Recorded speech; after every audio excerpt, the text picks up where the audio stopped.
Hi guys. All right, you guys, full disclosure Friday. So excited it's Friday. Last weekend of fall, or last weekend of September, actually.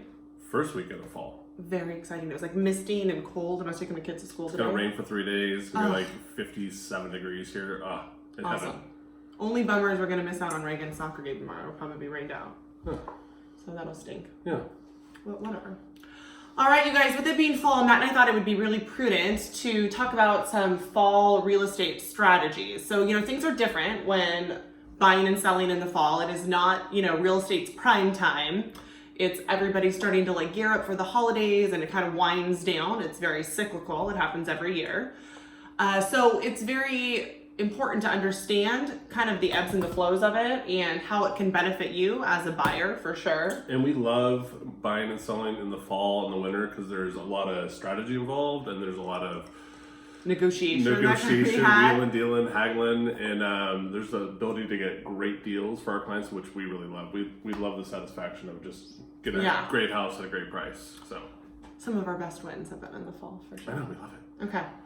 So I want to talk a little bit about being a buyer in the fall. So if you have been on the fence about buying, fall is a really great time to consider jumping in, and I'll tell you why. So there's going to be 2 houses on the market. Generally, this is kind of general speaking, nobody is going to strategically choose to sell their house in the fall. It's just the slower season. There's less buyers out there. People are focused on family and holidays and all Kids that are back stuff. to school. It's hard to go look at. Yeah, and it's rainy and cold. Yeah. All that stuff. Yeah. So the houses you're going to have on the market are one someone is selling because of a need. They have to, whether it's family related, job related, money related, they have to sell. And that benefits the buyer for sure. Significantly. So the need causes them to be more apt to accept a lower offer or price it more aggressively because of their need. Also, the other kind of houses that you're going to have on the market are going to be ones that have been sitting. And this is where you can get a phenomenal deal. So someone felt very strongly about pricing their house during the spring and summer. They threw out a giant number hoping to catch someone emotionally or that loved their house, and now their house is sitting. They've now taken 1, 2, 3 price reductions. They're now sitting on the market 50, 70, 100 days. And that's where you come in and you swoop in with a strategic agent and get the house of your dreams for a significantly lower price. Yeah, so it's a common misconception that if a house has been on the market for 50, 100 days or more, that it's just a terrible house, there's something wrong with it, it needs a lot of work, whatever it is, but that's not always the case. There's a lot of great homes that maybe someone got a little over emotional, like Kel said, in pricing it, and that is where opportunity is knocking, and that's where we jump in. And if you look at, seasonally, sales for homes in our 4 counties that we talk about all the time, usually homes in November, December, or January sell for anywhere with 3 to 4% below list price. Whereas if you're looking at buying a home in, April, May, June, the prime time to sell and list a home, you're paying pretty close to list price, maybe 1% below list price. And that sounds really small, and you're like, okay, it's a couple percent, whatever. But if you're looking at, say, a $500,000 house, you're talking $15,000 to $20,000 difference. And that's a lot. That's just the average too. So if you're working with somebody who's able to analyze neighborhoods and cities and the trends and able to have great conversations and be a great negotiator, that could be another additional 1, 2, 3, 4% on top of that, and you're getting a fantastic deal. So, and just like Matt was saying, some of these houses are nowhere, they're amazing houses, but they just got lost in the mush of all of the inventory during spring and summer, and people chose other houses, and this great house is just still sitting. So I'm taking buyers around in Woodland this weekend, and we're looking at a couple houses that have been on the market 100 days, 120 days. They're amazing houses. They're a little overpriced,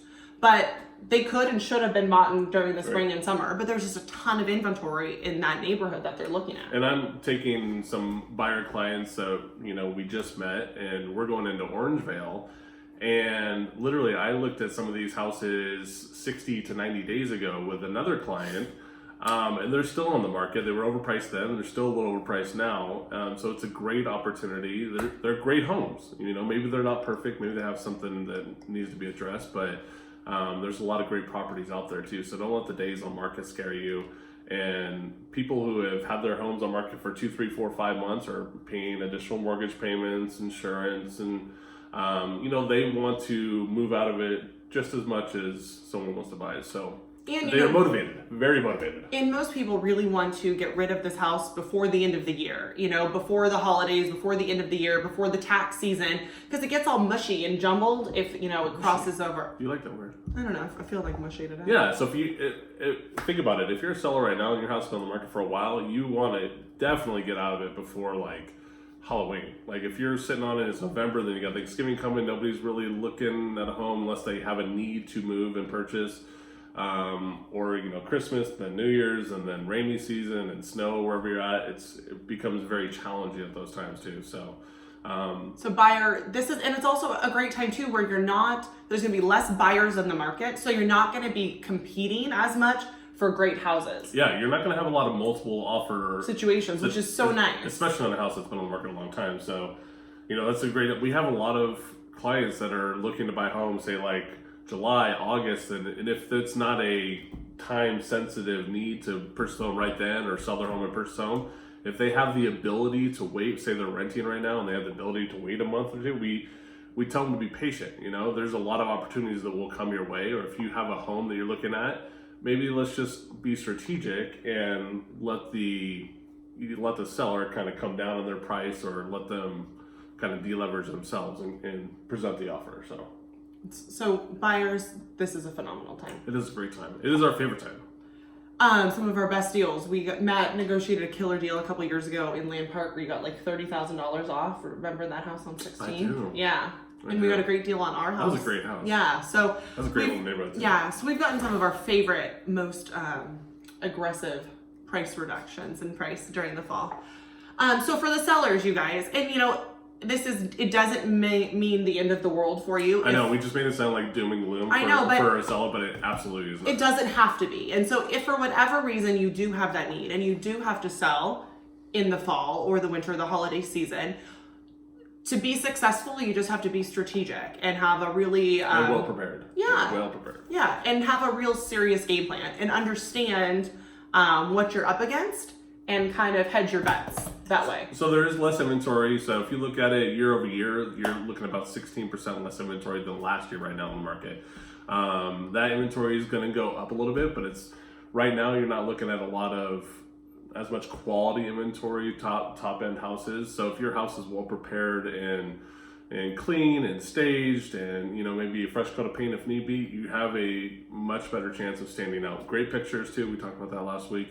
You're going to stand out above a lot of the houses that kind of been sitting there that are not as well represented or presented. So, and the key is to marketing, making sure that you market the house correctly, and you know, understand that it's going to take a little bit longer, and understand that some open houses will be terrible, and there may be 1 or 2 people through, and that's okay. You know, every house has a buyer.